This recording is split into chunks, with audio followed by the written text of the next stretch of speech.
So January is National Dog Walking Month, and joining me this morning, we have Katrina. Thank you so much for joining us, Katrina. You are with Boldly Design. Boldly Designs. And you also brought a special guest. And I have my service dog, Dalton, with me. Dalton's such a cutie. All right, you guys are sharing great tips for people with their furry friends and also their owners. So kind of walk me through the company that you have and the gear that you're making for these pups. Sure.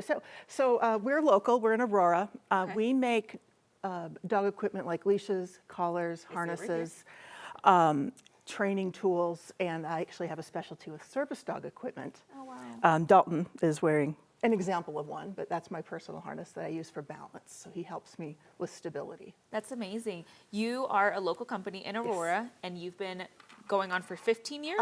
18 now. 18? Yeah, What made you want to start this? When I was little, when I was a kid, I raised a guide dog puppy, and they gave me this really awesome leash, this leather leash that had a clip on each end that could do a long leash, a long length and a short length, and I used that forever, and I just needed to be replaced, and I couldn't find one, so I made one, and it was perfect, and then all my friends and neighbors wanted one, and that's kind of literally where it started. Yeah. Yeah.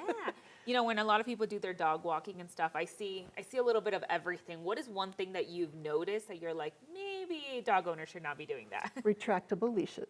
I do have one of those. Do you? Okay. Oh, no. Oh, no. Okay, tell me why. What am I doing concern, wrong? My concern is that they can be kind of dangerous Okay. because dogs can get away so quickly, so they can kind of invade other dogs' spaces. Okay. Not all dogs are friendly. Yeah, so that that's can true. kind of start a fight. But also, I've seen really, really horrible injuries from the leash cord getting wrapped around either a dog or a human and just cutting through the skin. So Oh, no. we just like to recommend something a little safer. Something like this. Yeah, so this is just a regular leash. This happens to be a synthetic one.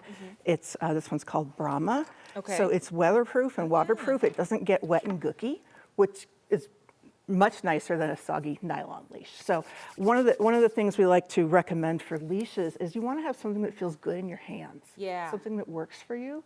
For me, for example, because I always have a dog with me, I like to be hands-free. Oh, that's So I don't smart. have to hold my leash all the time. And you're just walking He's just with right Dalton, there. yeah? I know he's there. I don't have to worry about where he is. Also great for busy moms. So Yeah. if you have a stroller, And you want you your have your dog dog next on to you? you. Yeah? Yes, exactly. It just makes life a little easier. Katrina, one last question for you because we got all that snow overnight into this morning. Dog walking is going to be probably difficult. What are some things that people should be doing and should not be doing, especially with a time like this when it's chilly out there and it's also snowy? Sure. The salt. Yeah. So the salt on the ground can be irritating Okay. to their paws. And you're not likely to find the pet safe type just out on the street. So you might want to rinse your dog's paws off when you get home, because that can be a little irritating. And dogs with longer coats, I know this is a problem for Dalton for sure. This little snowballs get built up in their little Yes, foot on their pads, paws, and yes. that's really uncomfortable. It Yeah. hurts. Okay. So keeping their feet trimmed, the fur on their feet trimmed, That's good to know. really helps. That way it's not getting stuck there. Exactly. And there's like some paw wax, like paw conditioner, that can help as well prevent the snow from sticking and keep their feet nice and conditioned to protect from that salt as well. Awesome, Katrina. Well, thank you so much for bringing all these goodies, for bringing Dalton too. I Yes. love a good dog, especially in the 9 News studio. And thank you so much for what you're doing, especially for the dog owners as well. Thank you.